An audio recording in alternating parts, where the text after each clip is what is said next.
بابری مسجد بناؤ جمہوریت بچاؤ۔ جمعہ خطبہ برائے 6 دسمبر 2020۔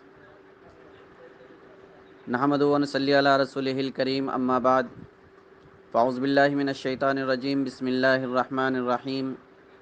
ومن اظلم ممن منع مساجد اللہ ان یذکر فیہا اسمہ وسعى فی خرابها اولئک ما کان لهم ان يدخلوها الا خائفین لهم فی الدنیا خزی ولهم فی الآخرۃ عذاب عظیم۔ صدق اللہ العلی العظیم۔ معزز سامعین کرام، آج ہماری تقریر کا عنوان بابری بناؤ جمہوریت بچاؤ ہے۔ ہم نے یہ عنوان بالقصد منتخب کیا ہے۔ آج جب ہمارا ملک اللہ کے گھر کے بارے میں خاموشی اختیار کیا ہوا ہے، سیاسی لیڈران اور قومی رہبران سہمے ہوئے فکر مندی کے شکار ہیں، تنظیمی ذمہ داران اور مذہبی پیشوایان بھی شش و پنج کی حالت سے دوچار ہیں، ایسے وقت میں ہمارا منتخب عنوان بہت اہمیت رکھتا ہے۔ ہمیں یاد رکھنا چاہیے کہ ہمارا ملک اس وقت دو طرح کے نظریے کا شکار ہے، اور وہ دونوں نظریہ کھل کر سامنے آ گیا ہے۔ جمہوری نظریہ اور دوسرا ہندوتوا نظریہ۔ جمہوری نظریہ یہ ایک جمہوری نظریہ ہے جو ہمارے ملک کا دستوری نظریہ ہے۔ اس کا مطلب ہے غیر مذہبی حکومت، یعنی ایسا نظام مملکت جس میں ملک کا کوئی مذہب نہ ہو، لیکن ہر مذہب کا وہ احترام کرتا ہو، تمام مذاہب کے ماننے والوں کو وہاں پر مکمل آزادی حاصل ہو، اس میں عوامی آراء کو ترجیح حاصل ہوتی ہے۔ ہمیں اپنے ملک کے دستوری نظام پر فخر ہے۔ دنیا میں اس طرح کا سب سے پہلا منظم جمہوری نظام مدینہ طیبہ میں رسول اللہ صلی اللہ علیہ وسلم نے قائم فرمایا تھا۔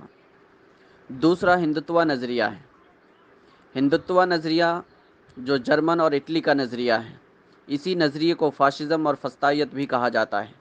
اس کا مطلب ہے اکثریتی طبقے پر مشتمل ایسا اقتدار جس میں اقلیتوں کو کوئی اہمیت حاصل نہ ہو۔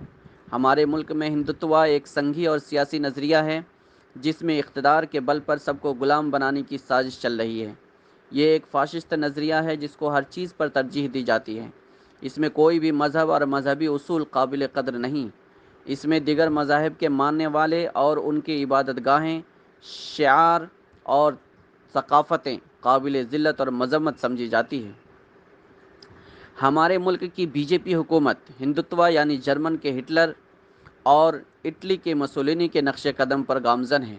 وہ باہم نفرت پیدا کر کے ایک کو دوسرے کمیونٹی سے لڑا کر ہمیشہ حکومت میں قائم رہنا چاہتی ہے۔ پورے ملک میں آباد تمام کمیونٹیوں کے ماننے والوں کے اختیارات، حقوق، نشانات اور شعائر سب کو مٹا دینا چاہتی ہے۔ یو پی، دلی، ہریانہ، راجستھان، مدھیہ پردیش، مہاراشٹر، چھتیس گڑھ، اڑیسہ، منی پور اور بہار وغیرہ ریاستوں میں اس ایجنڈے پر کام شروع ہو چکا ہے۔ فسطائیت کی شکار بابری مسجد۔ ہمارے ملک میں ہندوتوا نظریہ کے پجاری فاشسٹ عناصر کھل کر جمہوریت کی مخالفت اور عوامی حقوق کا انکار کرنے لگے ہیں۔ اسی نظریے کے حامل نتھو رام گوڈسے نے بابائے قوم مہاتما گاندھی کو سر عام قتل کر دیا تھا، اور جمہوریت کی نشانی بابری مسجد بھی اسی نظریے کے پرستاروں کے ظلم کا شکار ہوئی ہے، اور دیگر ساری عبادت گاہیں بھی ان کے گندے عزائم کے نشانے پر ہیں۔ بابری مسجد کو 1528 میں بابر بادشاہ کے گورنر میر باقی نے فوجیوں کی عبادت کے لیے ایودھیا میں بنائی تھی، جہاں نہ کوئی مندر تھا نہ کوئی عمارت تھی، ایک خالی جگہ تھی جہاں مسجد بنائی گئی۔ بعد میں چل کر وہی مسجد بابری مسجد کے نام سے مشہور ہو گئی۔ 1528 سے 1612 تک 84 سالوں تک مغلیہ حکمرانوں کے دور میں بابری مسجد ہی تھی۔ 1612 سے 1947 تک 335 سالوں تک انگریزوں کے دور حکومت میں بھی یہ مسجد بابری مسجد ہی کے نام سے محفوظ رہی۔ 1528 سے 1949 تک بابری مسجد مسلمانوں کی عبادت گاہ اور صرف اللہ کا گھر تھی۔ وہاں نہ تو کسی مندر کا کوئی دعویٰ تھا اور نہ ہی رام جنم بھومی کا کوئی نام و نشان۔ آزادی کے بعد اپنے آپ کو سیکولر کہلانے والی کانگریس حکومت میں بھی 2 سال تک بابری مسجد ہی بن کر محفوظ رہی۔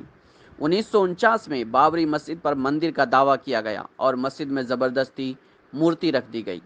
1949 میں پنڈت نہرو کے دور حکومت میں 22 اور 23 دسمبر کی درمیانی رات میں بابری مسجد میں مورتی رکھی گئی اور ڈرامائی انداز میں من گھڑت کہانیوں اور جھوٹے اور بناوٹی خوابوں کو بنیاد بنا کر مسجد کو مندر بنانے کی سازش کی گئی۔ اس وقت کے وزیر اعظم پنڈت نہرو اور دیگر کانگریسی وزراء اور ہندوتوا وادی دہشت گرد ہندوتوا ایجنڈے کو محفوظ طریقے سے آگے بڑھانے میں مدد کرنے کے لیے ایک دوسرے سے آگے بڑھنے کی کوشش میں ہیں۔ 6 دسمبر 1992 کو RSS سنگھ پریوار کے گنڈوں نے اجتماعی طور پر 550 سالہ پرانی بابری مسجد کو منصوبہ بند طریقے سے شہید کر دیا۔ 8 دسمبر 1992 کو ہمارے ملک کے اس وقت کے وزیر اعظم VP نرسمہا راؤ نے مسلمانوں سے وعدہ کیا کہ اسی مقام پر دوبارہ بابری مسجد تعمیر کر کے مسلمانوں کو دی جائے گی۔ اخبار اور TV والوں نے مسلمانوں کے لیے آنسو بہائے اور مسلمانوں نے ان کی باتوں پر بھروسہ کر کے خاموشی اختیار کی، لیکن وہ وعدہ آج تک پورا نہیں کیا گیا۔ بابری مسجد کی شہادت کے بعد جسٹس لیبرہن کمیشن نے 8 کروڑ روپے خرچ کر کے اڈوانی اور واجپئی کے ساتھ 68 ملزموں کی لسٹ کانگریس حکومت کو پیش کی، مگر کانگریس حکومت نے لیبرہن کمیشن رپورٹ کو پارلیمنٹ میں پیش نہیں کیا۔ مقدمہ پر مقدمہ چلنے کے بعد 31 ستمبر 2010 کو جب الہ آباد ہائی کورٹ کی لکھنؤ بینچ نے بابری مسجد کا فیصلہ کیا تو عدل و انصاف اور ریکارڈ کے خلاف بابری مسجد کی زمین کو 3 حصوں میں تقسیم کر کے عدالتی ظلم اور ناانصافی کی گندی مثال قائم کر دی۔ یوم ناانصافی اس کے 9 سال بعد 9 نومبر 2019 کو جب سپریم کورٹ نے فیصلہ کیا تو سب کچھ قبول کرنے، دلائل و شواہد اور دستاویزات کو دیکھنے اور ماننے کے باوجود بابری مسجد کی جگہ رام مندر بنانے کے لیے دے دیا۔ اس دن دنیا کی تاریخ میں ناانصافی کی سب سے گندی مثال قائم کی گئی۔ اس تاریخ کو ہر ہندوستانی یوم ناانصافی کے نام سے مناتی ہے اور بابری مسجد کو انصاف ملنے تک یہ دن منایا جاتا رہے گا۔ شہادت کے 28 سالوں کے بعد جن مجرموں نے دن کے اجالے میں ساری دنیا کے سامنے بابری مسجد کو شہید کیا تھا، جس کا میسج اخباروں میں چھپا، چینلوں میں دکھایا گیا، ریڈیو میں ہر انسان نے سنا تھا، central bureau of investigation CBI court کے لکھنؤ بینچ نے 16 فوت شدہ مجرموں کے علاوہ باقی 32 باحیات مجرموں کو بھی یہ کہہ کر رہا کر دیا کہ یہ حملہ منظم اور منصوبہ بند نہیں تھا، جبکہ پورے ملک کے سامنے اڈوانی، مرلی منوہر جوشی، اوما بھارتی، کلیان سنگھ جیسے لوگوں کے زہرناک بیانات، فتنہ انگیز یاترائیں اور کھلے عام فسادی سازشیں کھلی کتاب کی طرح واضح ہیں۔ بابری مسجد کیس کی نگرانی کرنے والوں کا کہنا ہے کہ اس طرح کے فیصلوں سے ملک اور نسل پر بہت ہی غلط اثر مرتب ہوگا۔ جمہوریت کی شہادت۔ بابری مسجد کی شہادت صرف ایک مسجد کی شہادت نہیں ہے، یہ دراصل جمہوریت کی شہادت تھی۔ بابری مسجد کی شہادت ملک میں گنگا جمنی تہذیب کی شہادت تھی۔ بابری مسجد کی شہادت ہندو مسلم یکجہتی کی شہادت تھی۔ بابری مسجد کی شہادت ہندوؤں کی جیت نہیں، انصاف پسند 125 کروڑ ہندوستانیوں کی ہار تھی۔ بابری مسجد پر فیصلہ دنیا بھر میں ہندوستانی عدالت کی رسوائی اور غیر منصفانہ فیصلوں کی تاریخ تھی۔ اس فیصلے نے تمام ہندوستانی عوام کے اعتماد کو سپریم کورٹ پر سے کمزور کرنے کا کام کیا ہے۔ یہ غیر منصفانہ فیصلہ سپریم کورٹ کے اوپر حکومتی دباؤ اور ججوں کے بکاؤ کی تاریخ بن گئی ہے۔ اتنا ہی نہیں، بابری مسجد کے مجرموں کی CBI کورٹ سے رہائی انتہائی درجے کی دلالی اور عدل و انصاف کے ساتھ پرلے درجے کی بے غیرتی کا مظاہرہ تھا۔ بابری مسجد کے مجرموں کی رہائی دراصل ڈاکوؤں، گنڈوں، ظالموں، لٹیروں، دستور کے دشمنوں اور ملک کے ساتھ غداری کرنے والوں کو حوصلہ بڑھانے اور مجرموں کو حمایت مہیا کرنے کی ایک تاریخ بن گئی ہے۔ یہ سب کیوں ہوا؟ اگر ہم تاریخ کا مطالعہ کرتے ہیں اور امت مسلمہ کے حالات کا جائزہ لیتے ہیں تو ہمیں معلوم پڑتا ہے کہ اسلام دشمن طاقتوں نے ہمیشہ اسلام اور اہل حق کے خلاف اس طرح کے مظالم انجام دیتے رہے ہیں۔ آج ہمارے ملک میں ہندوتوا اور فشتائیت کے پرستار سنگ پریوار ان ساری سرگرمیوں کا ذمہ دار ہے۔ آج قرآن کریم میں اللہ تبارک تعالیٰ کا بیان موجود ہے، الذین اخرجوا من دیارہم بغیر حق الا ان یقولوا ربنا اللہ ولولا دفع اللہ الناس بعضهم ببعض لہدمت صوامع وبیع وصلوات ومساجد یذکر فیہا اسم اللہ کثیرا ولینصرن اللہ من ینصرہ ان اللہ لقوی عزیز۔ یہ وہ لوگ ہیں جو ناحق اپنے گھروں سے نکال دیے گئے ہیں۔ ان کو صرف اس لیے نکال دیا گیا کیونکہ وہ یہ کہتے تھے کہ ہمارا رب صرف اللہ ہے، اور اللہ تعالیٰ بعض لوگوں کو آپس میں ایک دوسرے سے نہیں روکتا رہتا، تو عبادت خانے، گرجے، عیسائیوں کے معابد اور مساجد ڈھا دی جاتی، جہاں اللہ کا نام کثرت سے لیا جاتا ہے۔ جو اللہ کی مدد کرے گا ضرور اللہ تبارک تعالیٰ بھی اس کی مدد کریں گے۔ بے شک اللہ تعالیٰ بڑی قوتوں والے اور بڑے غلبے والے ہیں۔ بابری مسجد کیوں؟ ایک طرف بابری مسجد کے حقائق ہیں۔ یہ مسجد تھی، اس میں زبردستی مورتی رکھی گئی، اس کو غیر قانونی طور پر شہید کیا گیا، اور یہ قیامت تک مسجد ہی رہے گی۔ یہ سب ناقابل انکار حقائق ہیں۔ دوسری طرف من گھڑت کہانیاں اور جھوٹے پروپیگنڈے ہیں کہ وہاں رام پیدا ہو گیا، جبکہ رام کا وجود ہی مشتبہ ہے۔ اس کے پیدا ہونے کے استھان کے بارے میں بھی بے شمار اختلافات ہیں۔ وہ مسجد مندر توڑ کر بنائی گئی اور وہاں مندر بنانا چاہیے، جبکہ اس کا کوئی بھی کسی بھی طرح کا ثبوت موجود نہیں ہے۔ یہ ایک مجرمانہ کہانی اور خلاف حقائق رائے زنی کے سوا کچھ نہیں ہے۔ اس پر مختلف لوگوں کی مختلف آراء بھی موجود ہے، لیکن سوال یہ ہے کہ کیا بابری مسجد کسی فرد یا جماعت کی جاگیر ہے یا کسی آدمی کی خاندانی وراثت ہے جو من میں آئے رائے دے اور جیسا چاہے اس کو بیچ سکے؟ ایسا ہرگز نہیں ہو سکتا ہے۔ یہ مسلم امت کی امانت ہے، وقف کی ہوئی زمین ہے، جو مسجد تھی، ہے اور رہے گی۔ اس کو فوراً تعمیر کر کے مسلمانوں کے حوالے کیا جائے۔ مسلمان خاموش کیوں ہیں؟ آج مسلمانوں کی خاموشی کا غلط فائدہ اٹھایا جا رہا ہے۔ ان دیش اور امن کے دشمنوں کو یاد رکھنا چاہیے کہ مسلمان اس لیے خاموش نہیں ہے کہ وہ ڈرپوک، بزدل یا کم ہمت ہیں، یا مسلمانوں کے پاس اسباب اور وسائل نہیں ہیں۔ مسلمان آج بھی اپنا حق لینا جانتے ہیں، لیکن وہ خاموش صرف اس لیے ہیں کہ وہ ملک کے ماحول کو خراب کرنا نہیں چاہتے ہیں۔ وہ عدل و انصاف اور امن و سلامتی کو برقرار رکھنا چاہتے ہیں اور ہر مسئلے کو قانونی سطح پر حل کرنا چاہتے ہیں، لیکن سنگ کے گنڈے اور بی جے پی حکومت اس کا ناجائز فائدہ اٹھا رہے ہیں۔ آج بہت ہو گیا، اب حکومت کو ہوش میں آ جانا چاہیے۔ اب اگر دوبارہ مسلمانوں کے جذبات کے ساتھ کھیلا گیا، وقف جائیداد، مسجد یا مدرسہ، عبادت خانے یا مسلم اوقاف کو نشانہ بنایا گیا، جیسا کہ آج متھرا اور کانشی کا مسئلہ اٹھایا جا رہا ہے، تو مسلمان اب خاموش نہیں بیٹھیں گے۔ مسلمان جمہوری طریقے سے ہر طرح کی قانونی لڑائی کے لیے تیار رہیں گے، اور وقت آنے پر ملک، دستور اور امن کے دشمن سنگ کے گنڈوں کو منہ توڑ جواب دیں گے۔ اور وقت آنے پر ملک، دستور کے دشمن اور امن کے دشمن سنگ کے گنڈوں کو منہ توڑ جواب دیں گے۔ دستبرداری ناممکن۔ بابری مسجد سے دستبرداری کسی بھی صورت میں ناممکن ہے۔ اگر آج فسطائی جماعتوں نے اپنی طاقت اور اقتدار کو استعمال کر کے وہاں مندر بنا بھی لیا، تو ہم اس کی بازیابی کے لیے لڑائی لڑتے رہیں گے، اور جب بھی صحیح وقت آئے گا ہم قانونی طور پر وہاں دوبارہ مسجد ضرور بنائیں گے، کیونکہ یہ صرف ایک مسجد کی لڑائی نہیں ہے، یہ حق و باطل اور ظلم و انصاف کی لڑائی ہے۔ یہ 125 کروڑ ہندوستانیوں کے جمہوری حقوق کی لڑائی ہے، جو ہر مسلمان اور انصاف پسند ہر ہندوستانی اپنی زندگی کے آخری لمحات تک لڑتے رہیں گے۔ بابری مسجد ہمارے ملک کی جمہوریت کی پہچان ہے۔ جمہوریت کی نشانی کی حفاظت ہم کو ہی کرنی ہے۔ حق و انصاف یہی ہے کہ بابری مسجد دوبارہ اسی جگہ پر تعمیر کی جائے۔ بابری مسجد اللہ کا گھر ہے اور ہمیشہ رہے گا۔ اس پر کسی مخلوق کا عمل دخل منظور نہیں۔ سپریم کورٹ نے کہا، بابری مسجد مندر توڑ کر نہیں بنائی گئی، بابری مسجد میں مورتی زبردستی رکھی گئی، بابری مسجد کو مجرمانہ طور پر شہید کیا گیا، تو پھر بابری مسجد کس کا حق ہے اور بابری مسجد کس کو ملنی چاہیے، اور کیوں مجرموں کو سزا نہیں ملے گی؟ بغیر کسی گواہ اور ثبوت کے توڑنے والے مجرموں کو فوراً سزا دی جائے۔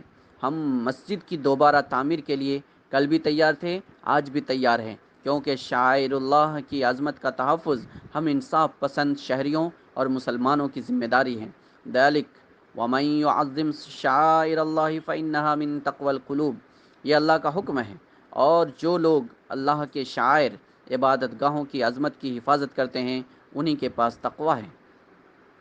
دنیا کا ظالم ترین انسان، اللہ تعالیٰ کا ارشاد ہے، دنیا کا ظالم ترین انسان وہ ہے جو اللہ کے گھر یعنی مسجدوں میں عبادت کرنے سے روکتے ہیں، اس کو توڑتے ہیں اور ویران کرتے ہیں۔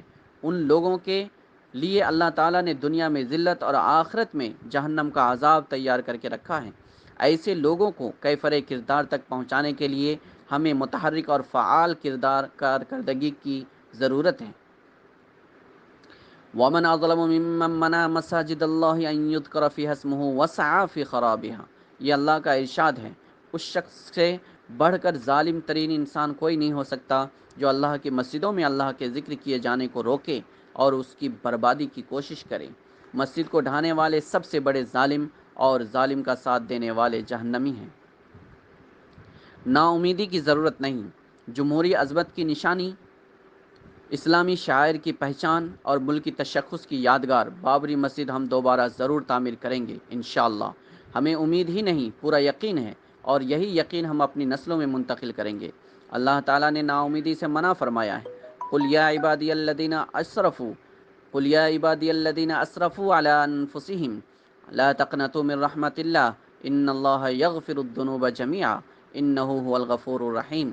اعلان کر دیجئے، اے اپنے نفس پر ظلم کرنے والے میرے بندو، اللہ کی رحمت سے مایوس مت ہو، بے شک وہ سارے گناہوں کو معاف فرما دیں گے، بلا شبہ وہ بہت معاف کرنے والے اور بے حد مہربان ہیں۔ اس آیت کریمہ کا واضح مطلب یہ ہے کہ ہم نے جو ایک مرتبہ ظلم سہ کر، مسجد شہید کروا کر، بزدلی دکھا کر اپنے آپ پر ظلم کیا ہے، اللہ کی نافرمانی کا ارتکاب کیا ہے، اس کو پھر سے نہیں دہرانا ہے۔ اب دوبارہ اسی راستے پر نہیں چلنا ہے، اب اللہ تعالیٰ بلکہ اللہ تعالیٰ کی رحمت اور مغفرت پر بھروسہ رکھتے ہوئے اپنی ذمہ داریوں کو مکمل طور پر ادا کرنا ہے۔ اس کے نتیجے میں اللہ تبارک تعالیٰ ضرور ہمارے پچھلے گناہوں اور گستاخیوں کو معاف فرما دیں گے۔ من كان يؤمن بالله واليوم الآخر ومن يتق الله يجعل له مخرجا ويرزقه من حيث لا يحتسب ومن يتوكل على الله فهو حسبه ان الله بالغ امري قد جعل الله لكل شيء قدرا۔ جو شخص بھی اللہ پر اور قیامت کے دن پر یقین رکھتا ہے اور اللہ تعالیٰ سے ڈرتا ہے تو اللہ تعالیٰ اس کے لیے کوئی نہ کوئی راستہ ضرور نکال دیتا ہے اور اس کو ایسی جگہ سے رزق دیتا ہے جہاں سے کوئی سوچ بھی نہیں سکتا ہے، اور جو بھی اللہ تعالیٰ پر بھروسہ کرتا ہے تو اللہ اس کے لیے کافی ہو جاتا ہے۔ بلا شبہ اللہ تعالیٰ ہر معاملے کو حل کرنے والا ہے، لیکن ہر کام کے لیے ایک وقت مقرر کر کے رکھا ہے۔ آئیے ہم عہد کریں، ہمارے برادران وطن غیر مسلم بھائی ہمارے لیے فسطائیت کے خلاف لڑ رہے ہیں، احتجاجات کر رہے ہیں، سنگ کے خلاف دست و گریباں ہیں۔ آج کسان، دلت، آدیواسی اور دوسری ساری کمیونٹی کے لوگ پریشانی کے شکار ہیں۔ ہمارا ملک اور دستور خطرے میں ہے، جمہوریت کو ختم کر دینے کی سازش چل رہی ہے۔ دیش کے 125 کروڑ لوگوں کو لڑا کر ملک کو ہندو راشٹر بنانے کی تیاری عروج پر ہے۔ یکے بعد دیگرے ہماری عبادت گاہیں، مسجدیں، اسلامی شعائر، مسلم معاصر اور مسلمانوں کو نیست و نابود کر دینے کی سازشیں عروج پر ہیں۔ ایسے حالات میں کیا ہم خاموش رہیں گے؟ یہ ہمارے لیے بڑی شرم کی بات ہے کہ ہمارے خلاف اتنی سازشیں ہو رہی ہیں اور ہم خاموش تماشائی بنے رہیں۔ آئیے مضبوط بنیں، حوصلہ جٹائیں اور آگے بڑھیں۔ عدل و انصاف کا دامن تھام کر اس عظیم ملک ہندوستان میں ہم اپنا حق حاصل کرنے کے لیے پیغام کو عام کریں گے اور یہ عہد کریں کہ بابری مسجد اور ہر مظلوم کو انصاف دلانے کے لیے جمہوری طریقے سے ہر طرح کی قانونی لڑائی اور کارروائی جاری رکھیں گے۔ ہماری خاموشی ہی فسطائیت کو مضبوط کرنے کی وجہ بنی ہے۔ خاموشی توڑ کر پوری امت میں بیداری پیدا کریں گے اور ملک کو صحیح رخ پر آگے بڑھائیں گے۔ ہماری باہمی تفریق اور بکھراؤ نے ہمیں کمزور بنا دیا ہے۔ ہم ایک اتحادی قوت بن کر انصاف کے لیے منظم طریقے سے قدم آگے بڑھائیں گے۔ ہم تمام پسماندہ طبقات کو اپنے ساتھ میں جوڑ کر ایک مضبوط طاقت کی شکل میں ملک کی سالمیت اور دستور کے تحفظ کے لیے مسلسل کوشش جاری رکھیں گے۔ ہم نہ کسی طاقت سے مرعوب ہوں گے اور نہ ہی کسی بھی حالت میں نا امیدی کا شکار بنیں گے۔ حوصلہ اور جرأت کے ساتھ نڈر اور بے خوف ہو کر بڑھتے رہیں گے۔ اللہ تعالیٰ سے دعا کریں کہ اللہ تعالیٰ ہمیں حق اور انصاف کی بحالی اور ظلم و ناانصافی کے اختتام کے لیے کام کرنے کی توفیق عطا فرمائے۔ آمین۔ وآخر دعوانا الحمدللہ رب العالمین۔ السلام علیکم ورحمۃ اللہ وبرکاتہ.